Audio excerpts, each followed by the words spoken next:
My wife was cheating on me with my best friend for months. I found out by accident. I caught her in the bedroom with him. Hey Reddit. I always thought posts like this were for other people. The ones who should have seen it coming or missed red flags. Turns out, I was one of them.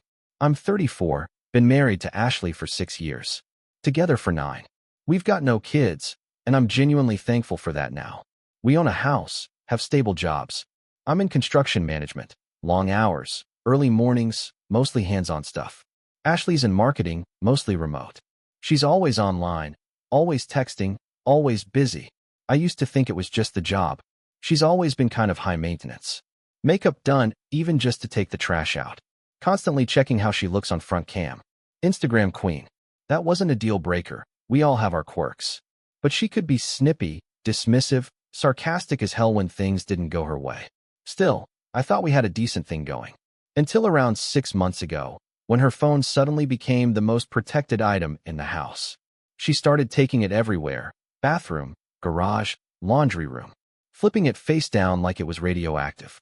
If it buzzed, she'd grab it before I could even glance over. She said it was client stuff.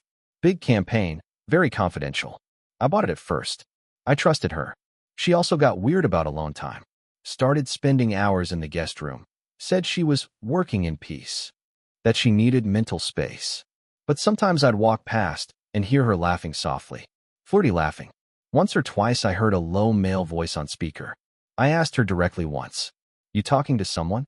She blinked like I just asked if she killed a guy. It's work, babe. Chill. Don't start acting insecure. That was her go-to. Flip the blame. You're imagining things.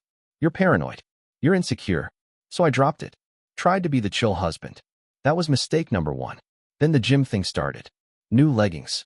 New sports bras. Taking mirror selfies at angles I hadn't seen since we were dating. She never sent them to me, though. I joked about it. She snapped. What? I'm not allowed to care about myself anymore. Right. Cool. My bad. Then came the day I came home early. Total coincidence. Job site got canceled due to rain. I didn't text her, figured I'd surprise her, and maybe we'd get lunch. I come through the garage. House is quiet. I figure she's upstairs, so I head that way. As I walk past the guest room, I hear her voice. Laughing. That fake, girly laugh she used to do back in our early days. Then I hear his voice. Low. Smooth. I freeze. I knock lightly, then open the door. She's lying on the bed, wearing one of my shirts. Holding her phone up. On FaceTime. With some dude who's shirtless, lounging on a bed halfway across the world. They both look at the screen and see me standing in the doorway. She flinches. Lowers the phone fast. Ashley, I say, what the hell is this? She pauses for half a second, then smiles. I swear to God. Like she's gonna charm her way out of this. It's just a client. From work. A client who FaceTimes you from bed while he's shirtless? She shrugs. He's in Spain. It's hot. People dress different over there. I just stare at her. She's dead serious. Like she's reading from a bad script. You laugh like that with your boss too? I ask. Now she's getting annoyed. Don't be dramatic, okay? We have chemistry. That's how deals close. Wow. I don't even yell. I just shake my head and walk downstairs. Sit in my truck. I don't even remember how long.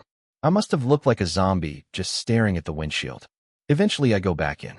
She's on the couch watching Netflix like nothing happened. Says, want some leftover pizza? That night I sleep in the guest room. She doesn't say a word. Doesn't ask what's wrong. Doesn't apologize. That's when I knew. This wasn't a mistake. She chose this. Every single day. And now I had a choice too. So I start paying attention. Not paranoid, just observant. You live with someone for years, you learn their patterns. And when they break those patterns, it's loud, even when it's silent. Ashley starts getting up earlier than me. That's new. She used to hit snooze 3 times and complain about mornings. Now she's up at 6:30, hair done, coffee made, full face of makeup before a single Zoom meeting. I ask her once, what's the occasion? She says, just trying to be productive. Smiles. But not at me. It's that smile she gives her phone. She's always texting. Always. And she's gotten smart about it. Notifications silenced. Messages preview hidden. Sometimes I catch her smiling at the screen, locking it fast when I walk by. I don't say anything. Not yet. I want more.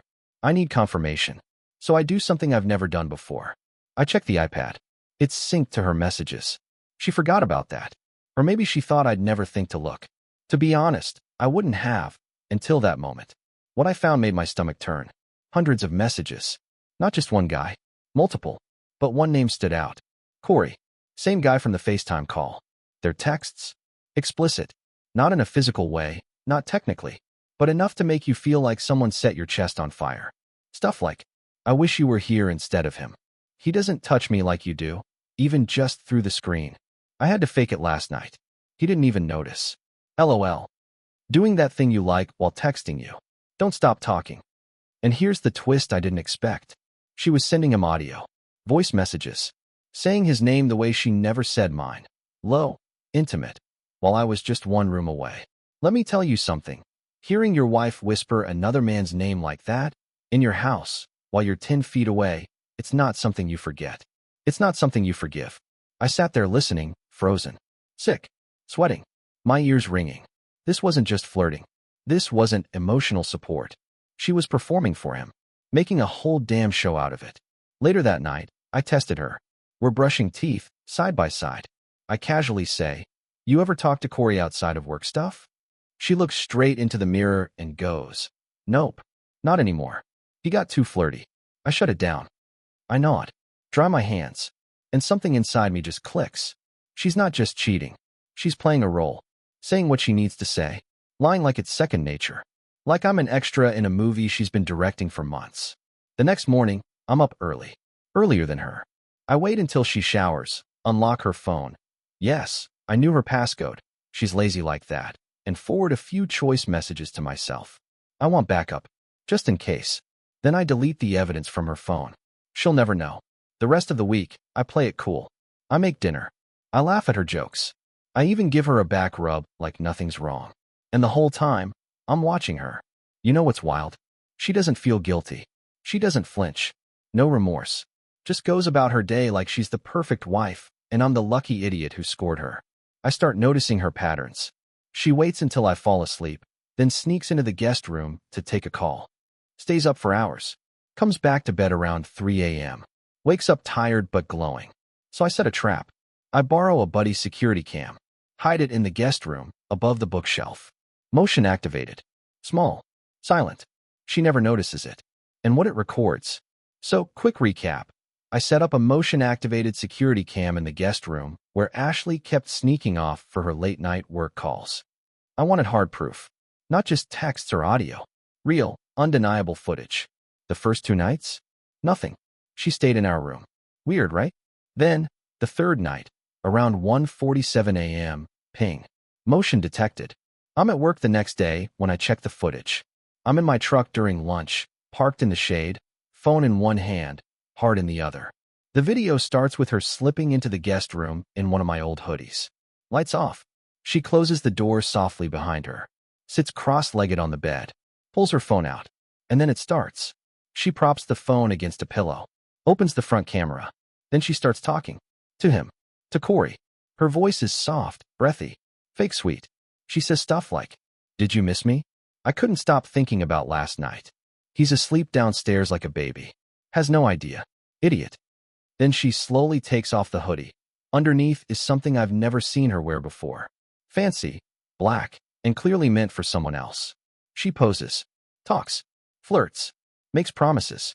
I'm watching this in my truck, fist clenched so hard my fingers go numb. But then the video takes a turn. Because Corey? He's not just watching. He's recording too. I know because I see the reflection of his phone on the screen she's using. He's screen recording their calls. She even asks him to. Save this one. For later. I know what you like. She knows he's keeping the footage. She wants him to. That's when I realize, this isn't just cheating. This is a performance. She's selling a fantasy. And I'm not just some clueless husband anymore. I'm collateral. And here's the kicker. As she's posing, she mentions my name. He's too dumb to notice. But he's starting to act weird. I might have to pull away for a bit. Just until he stops snooping. She knows I'm suspicious. And worse, she's playing it cool to buy time. Like I'm some obstacle to navigate, not a human being with a soul. At this point, I don't know whether to throw up or drive straight home and confront her. But I do neither. I sit with it. Let the whole picture settle in. This isn't a one-time thing. This isn't emotional confusion or a slip-up. This is intentional. Premeditated. Planned. Executed. And while she's been busy playing the perfect girlfriend to some guy halfway across the world, she's been looking me in the eye every morning, making breakfast like everything's fine. But here's where the twist comes in. That night, she doesn't go to the guest room. She goes out. Around 10:45 p.m., she says she's meeting her friend, Jenna, for drinks. Girls' night. Nothing serious. But Jenna? I called her. Just to be sure. Jenna's in Arizona. Visiting family. Hasn't seen Ashley in weeks. So now I'm dealing with a whole new layer. She's not just cheating virtually. She started going out again. In person. Probably with someone local. Maybe even more than one guy. At this point, my stomach is in knots. I haven't said a word to her. I'm sleeping 5 hours a night, pretending to snore so she thinks I'm passed out, counting every time she tiptoes past our door. I feel like I'm losing my mind. But I also know I need one more piece. A real, physical connection. So the next day, I install a second cam, this time in the living room, facing the front door. And I wait. Because whatever's happening, it's bigger than I thought. So, I set up cam number 2. Small device, hidden in a vase on the living room shelf, angled toward the front door. Nothing fancy, just motion activated with audio. I figured if she's sneaking out late, I'll catch it. Or better, catch who's coming in. Night 1, nothing. Night 2, nothing. Night 3, jackpot. Motion alert at 11:17 p.m. I check the footage the next morning while she's in the shower. I sit in the garage with my coffee, open the clip. She's standing by the door, checking her hair in the mirror. Wearing a short red dress I've never seen before. Way too much perfume. I can tell because she always sprays it and walks through it like she's entering a red carpet. Then the doorbell rings. She opens it. And in walks a man I've never seen before. Not Corey. Not some random. This dude is older. Clean cut. Wearing a blazer. Confident. Like he's been here before. She lets him in, closes the door behind him. And here's where my gut drops. She kisses him. Long, familiar. No hesitation. He playfully taps her on the back. She laughs and says, "You've got 20 minutes. I pause the video there. My hands are shaking. There's a buzzing in my ears I can't shut off. I fast forward a few minutes. They're sitting on the couch, real cozy. She's straddling him. Her hands are in his hair. They're whispering, laughing, making out like high schoolers with no parents home. It's real. It's happening. And it's right there, in my house, under my roof, on my couch. And I'm done. I've played it cool long enough. She gets out of the shower. I meet her in the kitchen. Calm. Ice cold. "Ashley." I say. "Who the hell was the guy in Wednesday night?" She stops pouring her coffee. Dead still. Slow turn. "What?" "I saw you on Wednesday. Red dress, black heels, greeting him with a kiss like nothing was wrong." She blinks. Then, "I swear on everything," she laughs. "You were watching me?" "No," I say. "I have cameras. I'm not stupid." She takes a sip of coffee and shrugs. "Oh, that was nothing." "Nothing. Just someone I met online. It's not like we did anything." "You kissed him. You sat on his lap." She rolls her eyes. "Jesus, you're so dramatic. I was bored. You've been distant. Always suspicious. Always cold. What do you expect me to do? Sit around and wait for you to stop acting like a cop?" So I say the line I've been sitting on for weeks. "I know about Corey, too." She freezes. That name hits her like a slap. "What?" "Yeah, Corey. That gym bro type overseas FaceTime guy. The one you've been calling for while I sleep 10 feet away." Now she flips. Face turns red. She slams her cup down. "Why are you going through my stuff? That's abuse. You're invading my privacy." This is where it gets twisted. She's caught. Red-handed. And instead of guilt, she goes full-on victim mode. "You're insane," she says. "You're obsessed. You've been spying on me like I'm a prisoner. This isn't love. This is control." "Control?" I laugh. "You've been cheating. Lying. Bringing men into our house. And I'm the problem? You never touched me anymore. You never complimented me. You made me feel invisible. I needed attention. That doesn't make me a bad person." She starts crying. On command. Like she practiced it in the mirror. You don't know what it's like to be a woman and feel unwanted. I let her cry. I watch the performance. Then I drop the final blow. I have footage. Audio. Messages. Everything. And I've already sent copies to my lawyer. Silence. Real silence this time. No words. No fake tears. No tantrum. She just stares at me. Face blank. And for the first time since this whole thing started, I see it. The real her. Not the Instagram version. Not the playful wife mask. Just cold calculation. She knows she lost the game. But the game isn't over yet. So after I dropped the bomb, told her I had the footage, the messages, the audio, Ashley went dead quiet. Not in a guilty way. In a calculating way. Like she was processing what she'd have to destroy next. The rest of that day? Silent. She didn't speak to me. Slept on the couch. I think she expected me to leave the house. She was wrong. The next morning, she comes into the kitchen like nothing happened. Fresh makeup, ponytail, her favorite mug in hand. She even hums while pouring coffee. I just stare at her. She meets my eyes and goes, "So what now? Are you going to post about me online? Send the tapes to my mom?" I say, "No. I'm going to give you a chance to pack and leave before things get ugly." She laughs. Laughs. Cute. You think you're in charge. That's when I realize she's not afraid. She's already thought this through. She's probably got backup lies for her family, her friends. Hell, probably even a backup boyfriend for the backup boyfriend. You cheated, Ashley. On camera. In our house. She shrugs. And I want you gone. She leans against the counter, sipping coffee like it's Sunday brunch.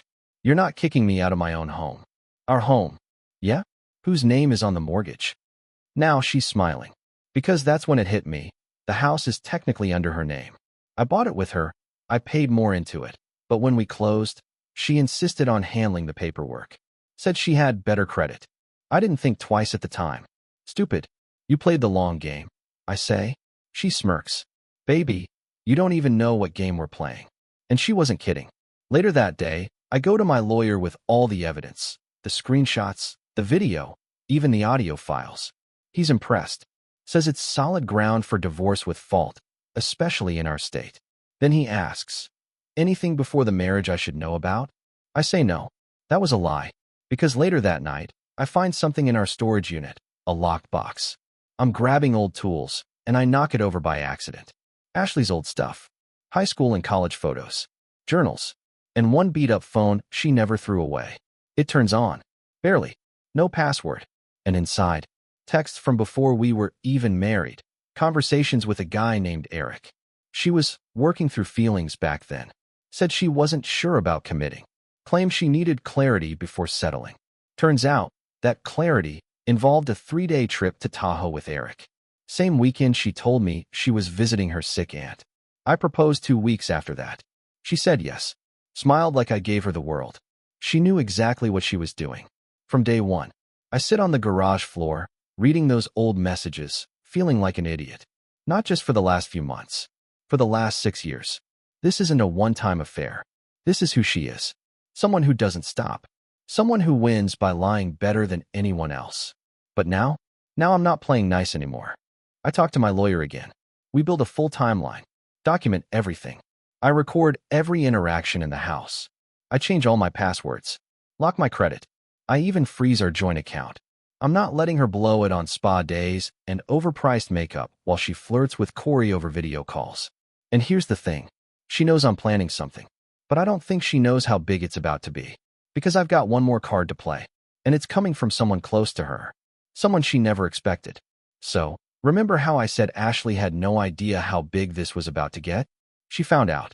Let me introduce you to Vanessa, Ashley's closest friend. Maid of honor at our wedding. Weekly wine and gossip partner. Always grinning, always supportive, but also a hell of a lot smarter than Ashley gave her credit for. Vanessa and I weren't close. We had mutual respect, that's it. But after everything that went down, I sent her a message, short, respectful, no drama. Hey, I need to talk to you. It's about Ashley. It's important. She replied in less than a minute. We met up that night. Neutral ground. A coffee shop halfway between our houses. I brought the phone. The printouts. The video timestamps. I laid it all out. She didn't even pretend to be shocked. Instead, she goes, "You don't know the half of it." Turns out, Ashley's been lying to Vanessa, too. For years. She told her I was controlling, manipulative, emotionally unavailable. Claimed I didn't want kids. Said I cheated first, with some made-up coworker named Tina. Vanessa never saw the evidence, but Ashley was so convincing, she bought it. Until now, when she saw the actual screenshots, the call logs, the hotel receipts. She looked disgusted. She told me you scared her. she said quietly. That you said you'd ruin her if she ever left. That hit harder than anything else. Because it meant Ashley wasn't just cheating. She was building an exit strategy, painting herself as the victim, preloading the sympathy before the truth ever had a chance to speak. But Vanessa? She was done playing along. I saw that she was only bringing me pain, she told me. You do what you have to do. And if you need help. I did. And she gave it. Vanessa still had access to Ashley's group chats, her private Instagram, even her old Dropbox. The stuff Ashley didn't remember she shared. Inside, photos with random guys, flirty messages, revealing selfies with timestamps, all while I was at work. Some convos with married men, even voice notes where she called me clueless. And then there was one video where she actually said this. He thinks I'm loyal just because I sleep next to him. Please. He's a paycheck in a hoodie. Yeah. So here's what I did. I compiled everything, created a timeline, labeled files. Vanessa helped organize it. I put it in a clean Google Drive folder.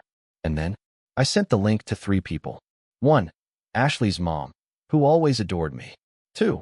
Her boss. They work at a female empowerment PR firm. 3. And Ashley herself, with a single line of text.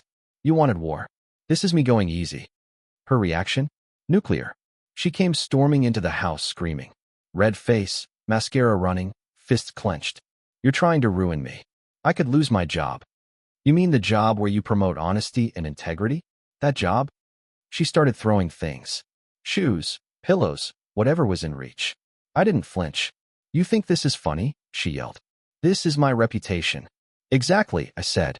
And you build it on lies. She called me sick. A monster. Said I was emotionally abusive, unhinged, even dangerous. But none of it mattered anymore. Because by that point, everyone knew. Her mom texted me. I'm so sorry. I had no idea. Her boss called me and thanked me for the honesty. Ashley's little empire of deception crumbled overnight. She begged me not to go through with the divorce. Claimed she lost herself and wanted to rebuild. Even said we should go to therapy like adults. That's when I told her about Tina, the fake coworker she accused me of sleeping with. I made her real. Hired an actress. Sent fake flowers to my office. Had her text me sweet nothings on Ashley's birthday, just to see if she'd take the bait. She did. She showed her friends screenshots. Claimed she finally caught me. I let her play the victim. Then I showed everyone the truth. Because Ashley never cared about the truth. But now, the truth's all she has left. By the time the divorce papers were filed, Ashley was a ghost in her own life. Her reputation? Gone. Her job? They parted ways. You know how companies are. They won't publicly say they fired her. But when your personal behavior contradicts your company's whole image, yeah, you're out. Her friends? The real ones? Cut contact. Even Vanessa told me she blocked her. Her family? Well, her mom called me in tears. Said she didn't raise her daughter to be like this. Told me I deserved better. I didn't know what to say, so I said thank you and left it at that. Ashley moved in with her sister temporarily. Tried to stay quiet. She even deactivated her socials for a while, probably hoping everything would blow over. But it didn't. Because one thing about betrayal, people don't forget. Especially when you make your whole personality about being a good wife, a loyal friend, and a no BS woman. And then the receipts show you were living a double life the whole time. The divorce process was clean. Thanks to all the evidence and her lying under oath during the first mediation attempt. Yep, she tried that. The judge wasn't buying any of her abuse claims. I got the house, the car, and most of the savings. She walked away with a suitcase and her pride shattered into pieces. But here's the part everyone asks me about. Did I feel satisfied? Not at first. Revenge is weird. It doesn't fix things. It doesn't erase the years you spent being lied to. It doesn't make up for the nights you stared at the ceiling wondering why the person who claimed to love you could gut you like that. But it gives you something else. Clarity. She didn't cheat because I wasn't enough. She cheated because she was never enough. Not for me. Not for anyone. Her betrayal wasn't a mistake. It was a pattern. And I was just one more chapter in her story of self-destruction. But I'll tell you when I felt the closest thing to peace. A few weeks after everything settled, I got a text. From a number I didn't recognize at first. I messed up. I know. But you didn't have to destroy me. I stared at that message for a while. Thought about ignoring it. But then I replied. I didn't destroy you. I just stopped protecting you. She never responded. I think that hit harder than anything else I could have said. Now, I sleep easy. I eat better. I laugh more. The quiet doesn't feel so heavy anymore. And here's what I'd tell anyone reading this, especially the guys. Trust your gut. If something feels off, it probably is. Document everything. Keep receipts. Stay calm.